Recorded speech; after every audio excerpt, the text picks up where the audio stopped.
All right, so how's your day going? Hopefully it's going well because today is Juneteenth, celebrating the day that slaves in Texas finally found out they were free a whole 2.5 years after the Emancipation Proclamation officially freed them. 2 years. It took them 2 years to find out. And even today, some of us are still in bondage, whether it's through the prison industrial complex or student debt. But you know what? Let's put that aside for just a minute, except not really. However, today is a day of celebration, even in the midst of the revolution and the pandemic. And we have a lot of people joining us for the first time on Juneteenth. I've always been a observer, but this year is the first time I'm really celebrating. Say it loud, I'm black and I'm proud, all that. So I've been trying to figure out a way to really say something productive and how to contribute meaningfully to the conversation around Black Lives Matter. I'm black, I'm trans, I'm queer, but most of the time I also recognize that I live in a bubble and I don't feel as tapped into what's happening within the black queer community at large. Part of that could just be in my head because I'm used to being an outsider, never really fully belonging to any one group, but also because, whatever, like I need to widen my circle and broaden my horizons. With all that said, I often feel as though I'm just an ally, even though my life is just as much affected as what's going on. I guess what I'm trying to say in all of this is that there are a few people I just want to give a shout out to who I look up to and who are really out there doing the real work in our communities, and honestly, I hope to affect change someday the way that these people are. So, what better way to celebrate Pride? What better way to celebrate both Pride and Juneteenth than to lift up the voices of some people in the community? And those people are Jamon Dominique, aka Aries Firebomb, please kill me if I mispronounced that, Hope Giselle, Taylor Alexander, and my most recent discovery, Jesse Pratt Lopez. Now, Jamon, aka Aries Firebomb, he runs a media company that specializes in Black and other people of color media through a queer lens. Not only that, but he is a community organizer and activist, and he does videos during this time just letting us all know, especially initially, what was going on up in Minneapolis, St. Paul, that area. And he's been a force for good. He keeps the pressure on. He has, I guess, the emotional bandwidth to do that, to keep the pressure on those that need the pressure applied. Look, he's one of the most intelligent people I know. He went out and he got his MBA. He's worked hard for everything in his life. I admire and respect him so much. And I was lucky enough to work with him or a decade ago on a feature film he had written and was directing, and he made it happen. Now, at that point in my life when I met him, I was taking a break from school, living back at my parents, and trying to figure out what it is I really wanted to do after just burning out after 3 years of college. I got hired as a PA for his film. Now, he's vowed to never release this film, but I still remember being blown away at not only how he was pursuing his dream, but also writing about Black queer characters, unapologetically. Like, he continues to be my film inspiration and my inspiration for community engagement and how to speak out on issues. And on a little side note, one of the reasons I went back to school and had so much focus was because of him. He knew what he wanted. He knew he wanted to be in film. And when I went back, I was like, I'm going to take this complex degree and I'm going to integrate so much film into it that it's kind of like a double major. Anyways, I digress. I admire his intelligence, his talent, his drive, his tenacity, and how he keeps persevering. Now, if I was ever going to get into a debate with anyone, another reason I love Jamon is that I would bring both him and my friend Ngazi into any debate, because now they've got facts upon facts upon facts, and they will bring all the receipts. Like, I love them. And one last little anecdote, because I cannot sing his praises enough. I do remember when we were working on that film and hanging out, in the house at night or whatever, that he had posted a picture of all of us as different celebrities, kind of a, here's where your future may go. And I just remember he had tagged me as Oprah, and honestly, that stuck with me. Like, look at me now. Not quite there yet, but We're getting there, aren't we? Anyways, go check him out. Look at the work that he's doing. Find a way to support him. Hope. I discovered her last year. Now, I was beginning to come out of the transition closet and looking for someone to look up to. And then I stumbled upon Hope online. And my first impression was gorgeous. Just flawless. #goals. She is a national organizer. She's an author, artivist, and inclusion specialist. She founded her own nonprofit organization, Allow Me, and works with organizations like the HRC, Freedom for All Americans, and LGBT groups at universities to help ensure that the voices of the communities she's a part of are heard. She's doing all this while managing a personal career of being a celebrity, makeup artist, and social media guru, and, she's definitely a force for good in the world.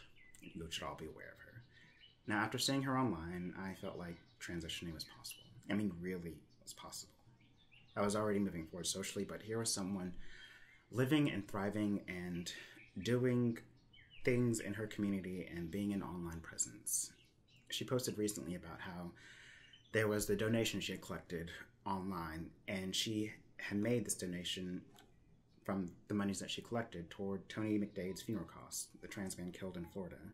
And it just reaffirmed how inspired I am by her. She's using her power for good. She just a force for good. Next. Now, Taylor's name came up to me first time last year after going to an Eat, Drink, and Be Indie event here in Atlanta. And afterwards, I brought up the short film I was making to one of the panelists. We also had a little side judgment about some of the other panelists and how they got their money. I'm not going to say it, but they didn't look like us. One of the panelists was another queer artist whose name escapes me right now, but she mentioned I needed to check out Southern Fried Queer Pride. I looked them up and was amazed. Southern Fried Queer Pride envisions a world where Black and queer, trans, people of color artists and leaders are employed and owners in the regional South. Black and brown queer folks are often the drivers of culture, but often lack the autonomy and resources needed to support themselves and their communities. Their mission is to uplift these communities, give them the platform they need, and help create an environment and a culture that sustains them. Their words. And amazing words, really. Sorry, I just had a mental note of not to do that again because it reminds me of a certain someone I don't like, but that's a complete aside. Anyways, what Taylor has created is simply inspiring, and I am in awe.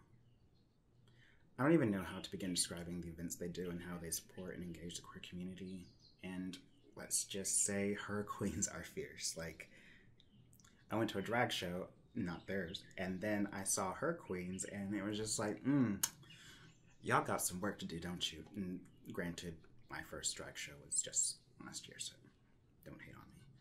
Look, this also was supposed to be the year that I was going to go out to more of their events. Last year, it was just a full year between actually becoming the Duchess and then also filming that movie, along with doing shows with Black as Fuck and everything else that happened last year. And there, hopefully, will still be a chance after Miss Corona settles down to go out and mingle and hopefully meet this amazing person in person. And now, most recently, like as of last week recently, there is an honorable mention. And I say honorable only because she's Latina, but she is full stop amazing. But since I started by saying, this is a whole thing supporting Black queer artists and she's Latina, then Anyways, her name is Jessie Pratt Lopez. In her words, a trans Latina woman, a freelance photographer, and a grassroots organizer with Southern Fried Queer Pride and Comunidad Estrella. She's Atlanta-based and she's from Colombia. She calls Atlanta home, but she tries to use her experiences as a documentary photographer and grassroots activist to help folks from her community use their voices to resist systems of oppression and step into their own power. Now, look, y'all, she is on the street doing the work. I mean, literally, she's doing the work. She's a photographer and an artist, but she's also been working with Black trans women here on the streets of Atlanta. Here's where it gets really amazing and awe-inspiring, and I can't believe I just discovered her last week, but as of today, she has managed to raise $2.4 million for a homeless Black trans woman fund. Let that sink in for a minute. It's honestly incredible. And she managed to raise this in less than 7 months. This fund started back in September, and honestly, let me read her words because she says it best.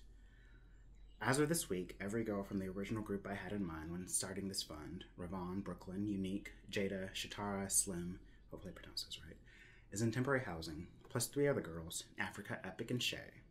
These girls also now have cell phones, food, and with the help of Jamie Steger, please correct me if I said that wrong, from Someone Cares, who is now officially their case manager, they have started getting IDs and making healthcare and other appointments. She has met with and listened to them about how they envision getting off the streets and what they would like to do instead. Answers so far include everything from learning how to do outreach to help fellow trans women, going to school for fashion design, start recording their own music, all of which are the kind of opportunities Black and brown trans women find it difficult to access due to society's tendency to exclude us, which then contributes to so many becoming homeless and turning to sex work. End of her words.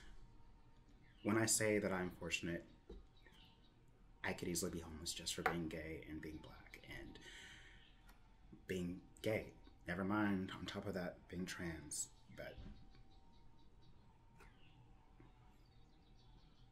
it just goes without saying.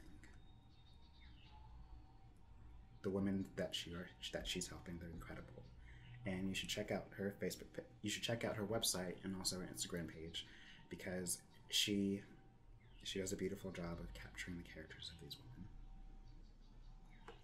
So, when you're looking for Black queer artists and community activists to support who care about all Black lives, send some of these people this Pride Month, send them some love to these artists and community organizers. They are true forces to be reckoned with, and look, y'all, they're just getting started. I'm on here most days just being silly and all of my feelings like Drake. Never listen to his music, actually. But they're out there doing the work. They're taking in donations, getting supplies out to people who need them, organizing resources, and mobilizing their followers and community. The very least I can do is help lift up their voices and raise awareness so that they can continue to have the resources they need to do what they do. And hopefully once quarantine is lifted and we all get back to normal life, maybe I can get a chance to interview them and let them tell their own stories. Or be even better, you're going to go follow them and check out their pages, not that they need any of my help, and make all the necessary donations.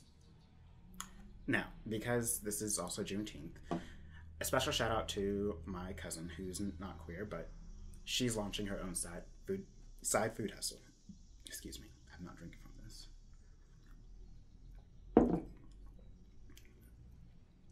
She's launching her side food hustle. So proud of her. And because it is Juneteenth and it is Pride, I would be remiss if I did not give a special shout out to Oran Boer at Baker Dude. Baker Dude is run by Oran, a Black gay man living here in Atlanta where during normal times not only is his cafe the place with the best food and desserts in town, but he also allows his space to be used as a community space for comedy shows, for staged readings, for tea parties, and more. He is a force for good within the community. He is one of my inspirations, and to me, he is living the dream.